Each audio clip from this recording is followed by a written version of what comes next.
여러분, 자기의 의로움으로 생명을 건질 사람이 이 땅에 있을까요? 과거에 그런 사람이 존재했던 적이 있을까요? 있습니까? 없습니까? 정말 없습니까? 다시 생각해 보십시오. 그래도 끝까지 없다고 거기를 적으시는데, 에스겔서 14장 14절 같이 한번 읽어봅시다. 비록 노아, 다니엘, 욥 이 세 사람이 있을지라도 그들은 자기의 공의로 자기의 생명만 건지리라. 나 주 여호와의 말이니라. 있었습니까? 없었습니까? 다시, 노아, 다니엘, 욥 이 세 사람은 자기의 공의로 자기의 생명만 건지리라. 나 주 여호와의 말이니라. 로마서 3장 10절에 기록된 바 의인은 없나니 하나도 없으며 라는 말씀처럼 이 땅에는요, 죄 없는 의인은 한 사람도 없습니다. 그러나 성경을 보면 하나님께서 유일하게 자기 공의로 자기 생명만 건질 사람이 있는데 딱 세 사람을 소개해 줬습니다. 노아, 다니엘, 욥이었습니다. 즉 욥은 하나님께서도 인정하실 정도로 어떤 사람이었다? 의로운 사람이었다라는 것입니다. 또한 야고보서 5장 11절은 욥을 인내하는 자로 소개하면서 그의 믿음의 인내로 자비로우시고 긍휼이 많으신 하나님의 복을 받았다라고 또 기록합니다. 한마디로 욥은 경건한 믿음의 사람이었다라는 것인데요, 오늘은 이런 욥의 경건에 대해서 잠시 우리가 묵상하면서 함께 은혜 받기를 원합니다. 욥기서 1장 1절에서 3절을 보면 욥을 소개하면서 그가 소유한 재산보다 그의 인격과 신앙에 대해서 먼저 소개해주고 있습니다. 이런 사실은 소유보다 귀한 것이 인격이고 신앙이다라는 사실을 강조해 줍니다. 소유한 재물이 아무리 많을지라도 그 인격이 훌륭하지 못하면 사람으로부터 지탄을 받게 되지만 욥은 온전하고 정직하여서 하나님에게까지 그 도덕성을, 그 의로움을 인정받았던 것입니다. 1절에 온전하다라는 이 말은 죄가 없는 완전한 상태를 의미하지는 않습니다. 사람이 죄 없을 수는 없죠. 1절에 온전하다라는 이 말은 그저 꾸미지 않은 외식이 없는 그런 인격을 의미하고요, 이런 그의 온전함은 여러 인간관계 속에서 정직한 모습으로 나타났다, 이런 의미로 우리는 이해할 수 있습니다. 또한 욥은 하나님을 경외하면서 악에서 떠난 자였다라고 오늘 성경은 기록합니다. 하나님을 경외한다라는 것은 하나님에 대한 거룩한 두려움의 감정을 갖고 있었다라는 의미입니다. 창세기 20장 11절에 아브라함은 이 그랄 땅에 머물 때에 그 그랄 땅을 두고 어떻게 표현했나 하면 하나님을 두려워함이 없다. 그랄 땅을 두고 아브라함이 하나님을 두려워함이 없다라고 표현하면서 그래서 내가 내 아내로 말미암아 죽임을 당할까 염려한다라고 고백하는 것을 보게 됩니다.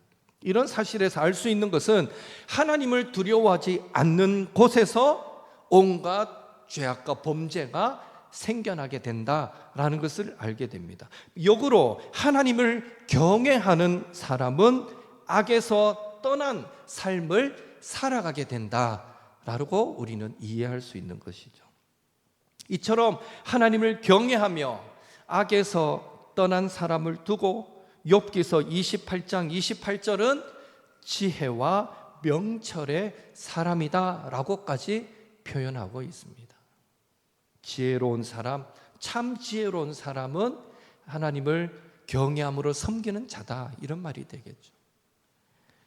바라기는 저와 여러분도 하나님 앞과 세상 앞에서 우리의 소유보다도 우리의 인격과 신앙을 먼저 인정받는 그런 성도님들이 되시기를 바라고요. 욥처럼 온전하고 정직하며 하나님을 경외하며 악에서 떠남으로써 지혜와 명철의 사람이 되어 이 땅을 믿음으로 인내하며 승리하며 살아가는 저와 여러분들 될 수 있기를 예수님의 이름으로 축원합니다.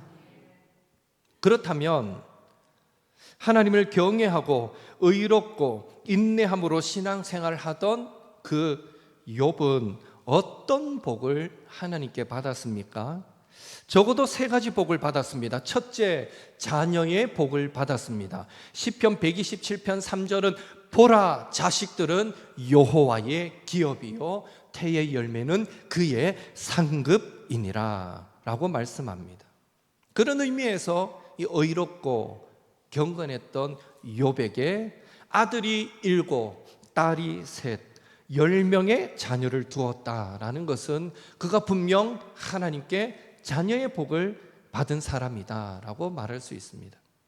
둘째로 욥은요, 재물의 복도 받았습니다. 우리가 읽었던 3절에 의하면 욥은 특별히 많은 가축을 소유했던 부자였습니다. 양털과 고기를 제공하는 양이 7,000마리나 되었습니다. 그 당시에 교통수단이 되었던 낙타가 약 3,000마리나 되었습니다. 농사 짓는데 필요한 소가 500마리나 되었고요, 암나귀가 500마리였으며 종도 많이 있었다라고 기록합니다. 당시에는 가축이 재산의 기준이었던 것을 생각할 때에 욥이 하나님을 경외하고 신앙생활을 잘함으로 그가 하나님으로부터 얼마나 큰 복을 받아 누렸는가 하는 사실을 우리는 알 수 있는 것입니다. 하나님을 잘 믿어서 받은 복입니까? 혹시 부모로부터 물려받은 복이 아니었습니까? 라고 여러분 반문하실 수도 있는데요, 사단이 욥을 시험해서 모든 재물을 다 빼앗아 가잖아요. 하나도 없게 만들어 버리잖아요. 그러나 그가 그 신앙을 지켰을 때 마지막에 하나님이 어떻게 해주십니까? 다시 그 소유가 2배가 되게 만들어 주셨어요. 그것만 보더라도 지금 욥이 가진 그 모든 소유는, 부유함은 하나님이 주신 것이다, 우리는 그렇게 알 수 있는 것입니다. 셋째로 욥은 명예의 복도 받았습니다. 3절 마지막에 보면 욥은 동방 사람 중에 가장 큰 자다라고 말씀합니다. 여기에 큰 자다, 이 말은 그의 소유가 너무너무 많으니까 큰 자다, 이런 의미도 되겠지만 또한 그 욥에 대한 사람들의 존경심이 컸다, 이런 의미도 됩니다. 창세기 23장 5절 6절에 보니까 하나님을 경외했던 아브라함도 헷 사람들로부터 하나님이 세우신 지도자였다라는 평가를 들었습니다. 하나님이 세우신 지도자다라는 이 말은 하나님께서 인정하신 자다, 이런 의미가 되는 것이죠. 이렇듯 욥은 하나님을 경외함으로써 세상 사람들에게 하나님이 인정한 사람이다 라고 그렇게 존경받는 자리에 있었다라는 것입니다. 오늘 많은 사람들이 자녀가 잘 되고 또 재물과 명예를 얻으려고 얼마나 많은 노력을 기울입니까? 물론 그런 노력이 어느 정도의 결실을 우리에게 가져다 주기도 하겠지만 근본적으로 자녀의 복도, 재물의 복도, 인간의 명예의 복도, 그것은 우리의 노력으로 얻어지는 것이 아니라 욥처럼 하나님을 경외하는 경건한 삶을 살아가게 될 때에 하나님이 주시는 은혜의 복인 줄로 믿습니다. 바라기는 예수님도 먼저 하나님의 나라와 하나님의 의를 구하라. 그럴 때 필요한 모든 것을 하나님이 채워주실 것이다 라고 말씀하셨듯이 매사에 늘 욥처럼 온전하고 정직하며 하나님을 경외하고 악에서 떠난 그런 경건한 삶을 살아가심으로 이왕이면 이 땅에서도 자손의 복도, 재물의 복도, 명예의 복도 함께 누리시는 우리 옥토의 성도님들 되시기를 예수님의 이름으로 축원합니다. 예수 믿는 사람들은 무조건 하고 가난해져야 되고 어렵게 살아야 될 이유가 없습니다. 성경을 가만히 보면 하나님이 복 주신 믿음의 사람들은 하나같이 전부 다 그 시대를 대표하는 부자들이었습니다. 하나님은 복 주시기를 근본적으로 원하시는 분이십니다. 그렇다고 내가 그런 복을 못 받아서 나는 그러면 하나님의 사랑받지 않는 자인가 그렇게 생각할 이유는 없지만 우리 마음속의 전제가 내가 예수 믿기 때문에 그래서 믿음으로 살기 때문에 내가 정직하게 살아가려고 노력하기 때문에 내가 주의 나라를 위해서 헌신하기 때문에 내가 세상 사람들처럼 더 잘 살게 되기는 힘들 거야 이런 전제하지 말라는 것입니다. 주를 위해 살고 주를 위해 드릴 때 우리가 생각할 수 없는 방법으로 하나님은 우리 인생을 이끌어 가시는 분이시다라는 것을 믿자는 것이죠. 그래서 믿음도 하나님이 주시지만 우리가 하나님을 믿고 의지할 때에 건강도 물질도 명예도 반드시 주실 줄로 믿습니다. 그 믿음 갖고 더욱 매사에 주를 의지하며 살아가시기를 예수님의 이름으로 축복합니다.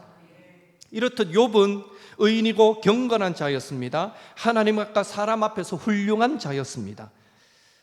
그러면 욥만 그랬느냐? 욥의 자녀들도 성경을 보니까 칭찬받을 만한 자녀들이었다라고 우리는 이해해 볼 수 있습니다. 4절 말씀 같이 읽겠습니다. 그의 아들들이 자기 생일에 각각 자기의 집에서 잔치를 베풀고 그의 누이 3명도 청하여 함께 먹고 마시더라. 이 짧은 한 절의 말씀이지만 우리는 이 말씀을 통해서 욥의 자녀들은 자신들의 생일에 서로를 형제들을 자기의 집으로 초청하였고 특히 출가 외인의 개념이 지금보다도 더 강했던 그 시절에 욥의 아들들은 자신의 누이들까지도 초청하여서 함께 생일 축하를 할 만큼 형제간의 우애가 두텁고 화목한 가정을 이루는 모습을 우리는 그 한 절에서 찾아보게 됩니다. 여러분 어떻습니까? 여러분은 여러분의 생일에 온 가족을 형제들을 다 초청해서 함께 축하하십니까? 그러신 분 한 분. 나는 내 생일날 온 형제들을 다 불러서 함께 축하한다. 잘 없죠. 예. 그런 가정이 오늘날 존재한다면 정말 화목하고 행복한 가문이다 라고 믿으시고 감사하시기 바랍니다. 예. 대부분의 현대인들은 살기 어렵고 바쁘다는 핑계로 형제들 생일까지는 우리는 그렇게 함께 잘 축하하지 않습니다. 그냥 전화해서 네 오늘 생일이제 축하한대 이 정도가 다지 함께 기뻐하지 않죠. 그런 의미에서 욥의 자녀들이 생일 때마다 각자 자기 집으로 형제 자매들을 초청하여 생일 잔치를 열었다라는 것은요, 그들이 형제간에 얼마나 화목하고 우애가 두터웠는가 하는 것을 분명하게 우리에게 가르쳐 주고 있습니다. 앞으로도 여러분 한번 해보십시오. 예. 욥도 그랬다는데 욥의 아들들도 여러분도 자기 생일날 형제들 다 초청해서 함께 기쁨을 나눠보십시오. 좋을 것 같아요. 우리는 안 해봐서 모르는데 하면 좋을 것 같아요. 그렇다면 어떻게 욥의 자녀들은 이렇게 이토록 형제간의 우애가 두텁고 화목한 가정을 만들어갈 수 있었을까요? 오늘 성경은 기록하고 있지 않지만 우리가 한 가지 전제할 수 있는 것은 욥이, 그의 아버지 욥이 먼저 형제간의 우애가 두텁고 화목한 가정을 만들어가는 그런 본을 자녀들에게 보여주었기 때문은 아닐까라고 우리는 충분히 전제해 보게 됩니다. 앞서서 욥이 어떤 사람인가를 성경이 분명하게 기록하고 있기 때문에 당대의 의론자라고 하나님께까지 인정받는 자였기 때문에 그는 그 가정을 대할 때, 형제 자매들을 대할 때, 그 부모를 섬길 때에도 물론 하나님이 인정하실 만큼 잘하지 않았을까? 우리는 충분히 전제할 수 있는 것입니다. 왜요? 자녀들은 사실은 부모를 통해서 보고 배우기 때문입니다. 그 형제들이 그렇게 화목할 수 있었던 것은 분명 그의 아버지 욥의 영향력도 컸다라고 말할 수 있는 것이죠. 오늘 우리의 가정도 형제 간에 우애가 두텁고 화목한 그런 가정이 되기를 원하시지 않습니까? 여러분의 자녀들이 서로서로를 챙기고 사랑하고 돕고 섬기는 그런 모습을 보는 가정들이 되기를 원치 않으십니까? 시편 133편 1절도 형제가 연합하여 동거함이 어찌 그리 선하고 아름다운고 말씀합니다. 적어도 우리의 자녀들, 그 가정들만큼은 서로 화목하게 지내고 서로 우애가 있고 서로 의지하면서 이 힘든 세상을 아름답게 살아가기를 우리 모두는 원하실 것입니다. 그렇다면 지금부터라도 가족을 사랑하고 형제 자매들을 섬기는 아름다운 모범을 우리 자녀들에게 많이 보이시는 우리 성도님들이 되셔서 우리의 가문이 대를 이어서 화목하고 아름다운 가정을 만들어갈 수 있게 되기를 예수님의 이름으로 축복합니다. 여러분이 섬길 수 있을 때 부모님을 잘 섬기는 모습을 자녀들에게 보여주고 할 수 있을 때 형제들을 뜨겁게 사랑하고 섬기는 모습들을 자녀들에게 보여줘서 우리의 자녀들이 저렇게 사는 것이 당연하다 여길 만큼, 그래서 그들도 이 험난한 세상을 살아갈 때 서로 아끼고 사랑하며 살아갈 수 있도록 늦었다 생각하지 마시고 지금부터라도 그런 아름다운 가정을 만들어 가는데 저와 여러분이 귀하게 쓰임받게 되기를 예수님의 이름으로 축복합니다. 5절은 자녀들의 생일 잔치가 끝났을 때에 욥이 보였던 또 다른 경건의 모습입니다. 5절 말씀 함께 읽겠습니다. 그들이 차례대로 잔치를 끝내면 욥이 그들을 불러다가 성결하게 하되 아침에 일어나서 그들의 명수대로 번제를 드렸으니 이는 욥이 말하기를 혹시 내 아들들이 죄를 범하여 마음으로 하나님을 욕되게 하였을까 함이라. 욥의 행위가 항상 이러하였더라. 욥은 자녀들이 생일 잔치를 하면 그 잔치가 끝나면 그들을 불러다가 성결케 했는데 아침에 일어나서 그들의 명수대로 번제를 드렸다라고 기록합니다. 욥은 자녀들을 다 키웠다고, 그들이 성인이 되었다고 자신의 할 일을 다 했다 여기지 않고요, 계속해서 신앙의 아버지로서의 사명을 최선을 다해 감당하고 있는 모습을 우리는 여기서 보게 됩니다. 첫째, 욥은 하나님께 번제를 드리기 위하여 아침 시간을 내었습니다. 우리도 부모의 사명을 감당하기 위해 욥처럼 바쁜 가운데서도 아침 첫 시간을 기도하는 일에 바치셨던 그 예수님처럼, 욥처럼, 예수님처럼 하루의 첫 시간을 기도하는 일에 드릴 수 있기를 예수님의 이름으로 축복합니다. 둘째로 욥은 하나님께 번제를 드렸습니다. 욥이 번제를 드린 것은 자녀들이 겉으로 드러나는 어떤 죄를 범했기 때문이 아니라 혹시 그들이 마음으로라도 하나님을 욕되게 하지는 않았을까 염려하는 마음에서 번제를 드렸습니다. 욥이 이런 걱정을 할 수밖에 없었던 것은 13절에 음식을 먹으며 포도주를 마실 때에 라는 표현이 나오고, 또 18절에 동일하게 음식을 먹으며 포도주를 마시는데 라는 표현이 거듭 나오는 것을 통해서 우리가 한 가지 알 수 있는 것은 이 욥의 자녀들이 평소에도 모여서 술을 마시고 포도주를 마시기를 즐겨했던 자녀들임을 알 수 있습니다. 여러분은 술을 잘 안 마셔서 잘 모르시겠지만 술은 정신을 흐리게 만들기 때문에, 특히 생일 잔치 때는 어느 때보다도 흥이 나서 더 술을 많이 마셨을 것이기에 잔뜩 취해서 취중에 혹 그들의 마음으로, 그들의 입술로 하나님을 욕되게 하지는 않았을까 싶어서 아버지 욥은 그냥 지나치지 않았던 것입니다. 어김없이 자녀들이 모여 함께 기뻐하고 함께 술을 마시는 날이면, 그 다음 날이면 어김없이 욥은 자녀들을 불러서 번제를 드려 그들을 성결하게 했던 것입니다. 이렇듯 욥은 자녀들이 신앙적으로 바로 설 수 있도록 늘 걱정하면서 최선을 다해 돕고 섬겼던 아버지였습니다.